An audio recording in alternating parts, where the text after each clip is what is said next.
तो नमस्कार जय जगन्नाथ मु दीपक आपण मन स्वागत करुच्ची एक नुआ भिडियो रे। तो वर्तमान आम केउझर अर्धनारेश्वर मंदिर दर्शन कला वर्तमान आम बाहरी खंडाधार जावाई। तो खंडाधार जा रास्त आपण मन को आसो प्रथम सान घागरा तापर आपणकर आसो गोनासिका बा गुप्त गंगा जोटि कि बैतरणी नदीर उत्पत्ति स्थल होती। आपण मैंने देखिपारे से माँ गंगा को पूजा कराए आउ गाईर नाकपुड़ा सदृश गोटे पथर शिड़ू जमी बैतरणी नदीर पूरा सृष्टि होती।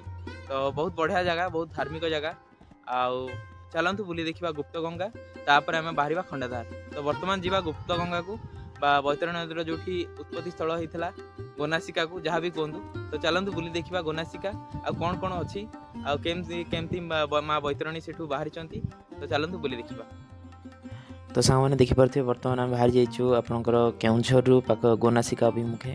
तो गोनासिका जी रास्त पाखापाखि 7-8 किलोमीटर गलापर आपन को राइट साइड्रे सान घागरा पड़ो। सान घागरा दर्शन देखिदेकि आप जी तार दूरता कहले केउझर 20 किलोमीटर भुवनेश्वर पाखापाखि 169 किलोमीटर।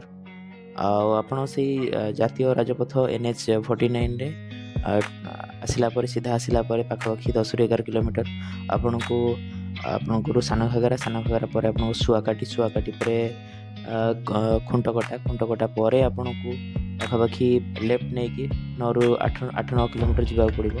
तापर आपंकर आसब पुण्यपीठ आपंकर जो गोनासिका रही। तो ये देखिए यही छकु आपको लेफ्ट ना पड़ो।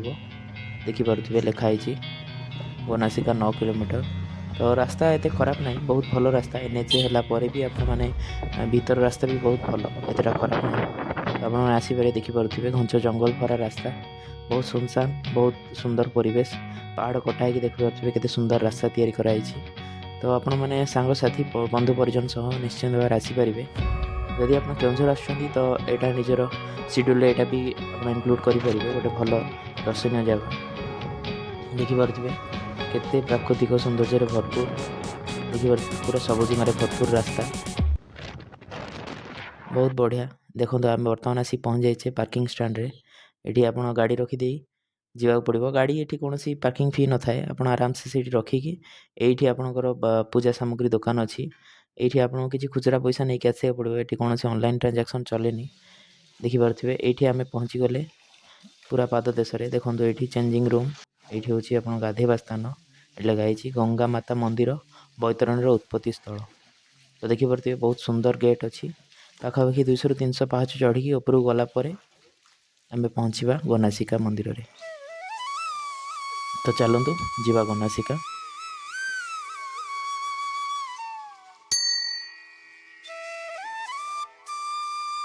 तो देखिपे जीवा रास्त आपको पाहाच चढ़ी जावा पड़ो। दी साइड्रे आप देखिपे कि जंगल भरपूर होगी अच्छी यही रास्ताटी आपन को कपिलास जब जाइए आपंकर सप्तशज्जार किसी से भाया ही आपन को किसी स्मृति हम देखिपे जड़े साधु बाबा ये बस बाबा ये पूरा वर्ष तमाम ये रुहति। आप चाहिए यही पीठ विषय जानीपर यार उत्पत्ति स्थल विषय आर इतिहास कौन रही से विषय जानीपर। तो देखिपे बामपटे आमर गोटे गुंफा अच्छी जोटि कि साधु सन्थ मैंने तपस्या करुले। मंदिर ना गुफा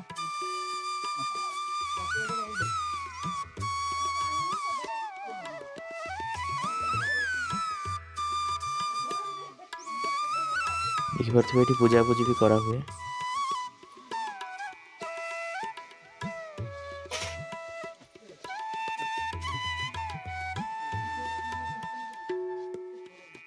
गुंफारे रुहती ना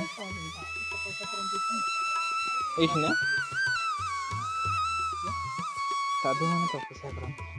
तो बैतरणी जो आपंकर ये छोटिया जगार स्टार्ट हो जो बैतरणीर उत्पत्ति स्थल आमर ये जो आमर रही गोनासिका बा गाईर नाक सदृश गोटे शिलाखंड आपंकर पूरा बैतरणी नदीर सृष्टि होती।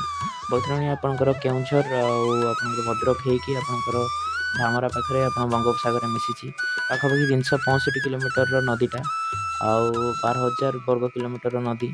तो बहुत बड़ नदी आउ से नदी द्वारा ही पूरा यही दुईटा जिला पूरा शस्य श्यामल भरपूर होती शिल्प खनिज आउ चाषबास सब यारी उपर ही निर्भर करते लक्ष लक्ष लोक कोटी कोटी लोक।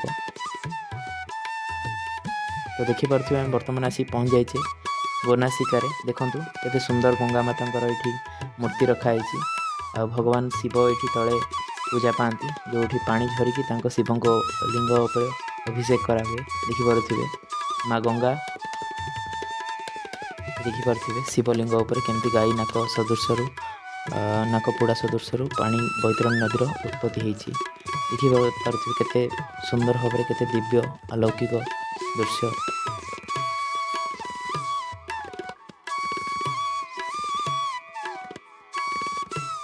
तो देखु केते सुंदर भाव में मानसिक भक्त मैंने आसती वर्ष तमाम ये भक्त मानकर भिड़ थाए। तो आसिक निज निज मानसिक अनुसार ये भोगरा करती मानसिक डोरी बांधती। वर्तमान आम देखूँ से बैतरणी से स्टार्ट हो गुप्त हो जाइए पाखापाखि 5 ରୁ 7 किलोमीटर दूर में गोटे गुप्त गंगा नामक गोटे गाँ अच्छी जोटि कि जुआंग जनजाति बास करती। तो सही आपणकर से बैतरणी नदीर जो आप गोनासिकारु जाकि गुप्त होगी 5-7 किलोमीटर दूर में से गुप्त गंगार आविर्भाव होती गोटे कुंड टाइप अच्छी से आपणकर बैतरणी स्टार्ट हो बंगोपसागर जाए मिसी केउंझर भद्रक जिला ही बंगोपसागर मिसी। तो देखिपे यहाँ हूँ आपंकर विश्रामगार। यदि आप पाहाच चढ़ी चढ़ी थकी जाती ये किसी समय आप बसिक विश्राम करेंगे। तो देखूँ केते सुंदर परिवेशर कूल बहुत नेचर को आसी आप एंजॉय करेंगे।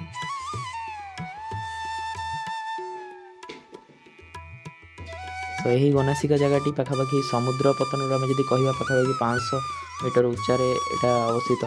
गोनासिकाटा आपंकर बांसपाड़ ब्लॉक केउंझर जिले में आसूँ।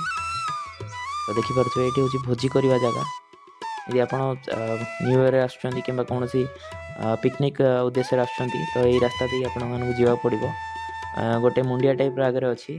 तो चलो देखा देखिपे आप सावधान सहित आसवे शिवली फिवली होती देखिपे पहाड़ चढ़ी छोटिया येटा आप आरी उपर देखिपे पोड़ा काठ सब पड़ी चुली पड़ी ये लोक मैंने आसिक रोसईबास कर भोजी भात कर खाई जाती आ प्रकृतिर कूल किसी समय ये बीताती।